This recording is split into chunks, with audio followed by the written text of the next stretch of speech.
Hello, and welcome to the Porcelain Don channel. Today I'm going to be reviewing The Infinite and the Divine by Robert Rath.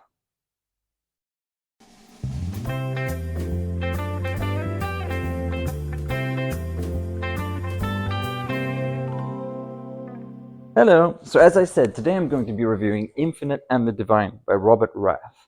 Now this is a Black Library publication, which means that it's from Games Workshop's publishing arm. Now for any of you normal people that don't know what that means, does the word Warhammer mean anything to you? It's a tabletop war game, and it's produced by a company called Games Workshop, and they publish a lot of books, and this is from their publishing arm. Now I've read several of their books.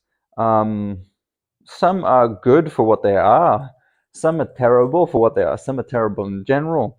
And this one, I think it's a masterpiece for what it is. Um, for a book published to accompany a war game, essentially, this is really, really good. That's why I thought it merited a review on this channel, because I like the setting a lot. That's why I read certain books from the publisher, and more often than not, even with my if I set my expectations low, often I'm still disappointed, but some do pass the mustard and are enjoyable time. But this one is really, really good. It's really, really enjoyable. I think Robert Rath does a great job, uh, and I think it's worth a read for people who want to get into this world. And the reason I think it's better than most of the books is that it doesn't take itself too seriously.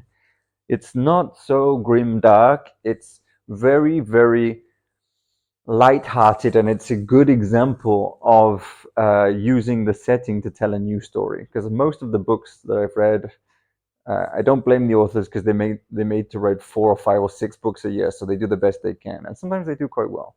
But in this instance, the setting, the magnitude of the setting is perfectly displayed, whilst also keeping a tight, honed story, which I think a lot of them struggle to do, but this one was done very well. I think this is probably the best Black Library book that I've read.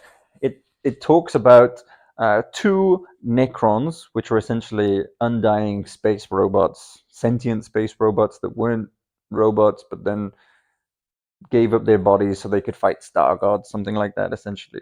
And they are competing with each other in general for certain different things, but competing for favor, competing for power, competing because it's just what they've done for thousands of years.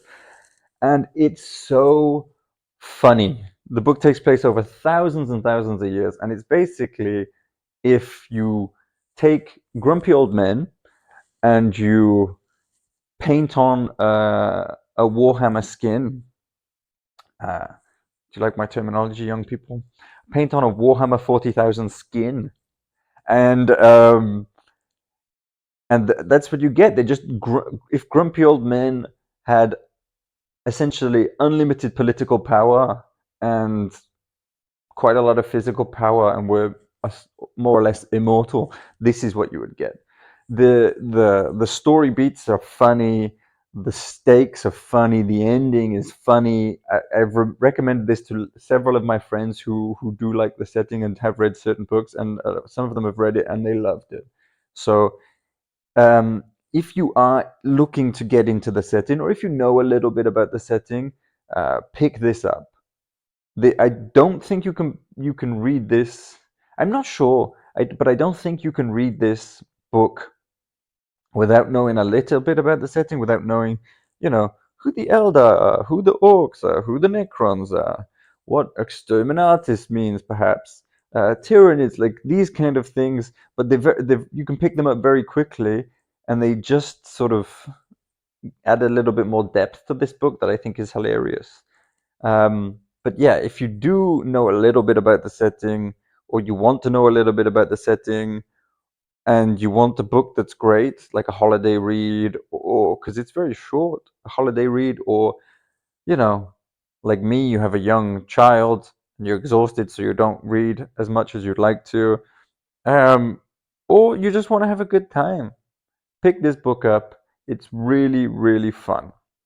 But if you're not into sci-fi, if you're not into sort of, it is kind of pulpy, but on the much better end of pulpy, and you don't give a hoot about Warhammer, don't pick it up. It's probably not for you. But everyone else, I think it's worth a shot. So thank you so much for stopping by. If you read it, let me know what you think. If you haven't read it but would like to, like the video, maybe. And also, as always, comment down below what you think I should read next. So thank you for stopping by. Bye bye.